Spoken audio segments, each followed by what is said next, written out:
Добрый день, компания Progress Auto приветствует вас на обзоре Inmar F15D.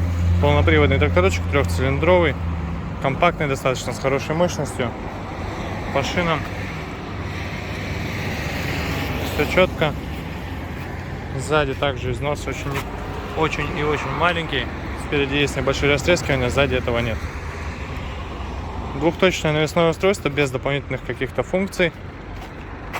1,20 м у нас фреза здесь инмаровская. Ножи очень хорошие, здесь 80% остатка смело. По правой стороне то же самое по шинам. Все четко, все на очень хорошем остатке. 3 цилиндра, напомню, здесь. Поднять опускание фрезы, естественно. Снизу у нас вал отбора мощности, видно его, 3 передачи. Прошу прощения за оговорку.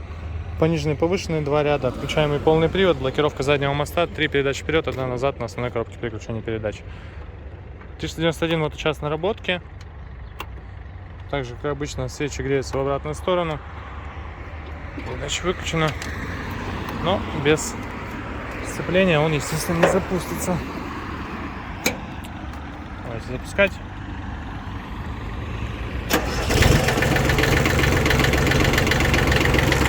Весь запуск.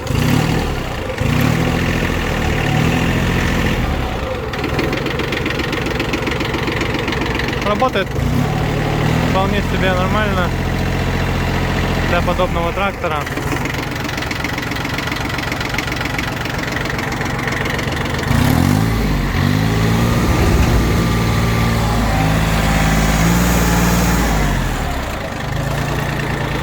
Вот, собственно, его работа. Естественно, гидроусилителя руля здесь, к сожалению, нет, но, опять же, одной рукой на месте это можно провернуть, если очень захотеть. Как бы это все проворачивается, но, тем не менее, что-то есть, чего-то нет.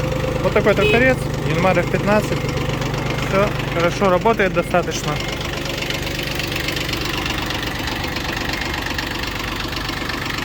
Очень хорош под один ряд на картошечку, то есть 80 колея, без проблем. Поставили, поехали. Фары, кстати, здесь у нас. Ну-ка посмотрим, как они горят.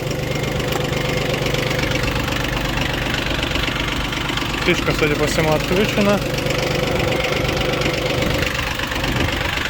Нет. Собственно, вот так выглядят они. Диодные фары из Японии приехали, прикольные. Вот то, что имеем. Inmar получается с тюнингом оптики. Компании Progress Auto. Всего доброго.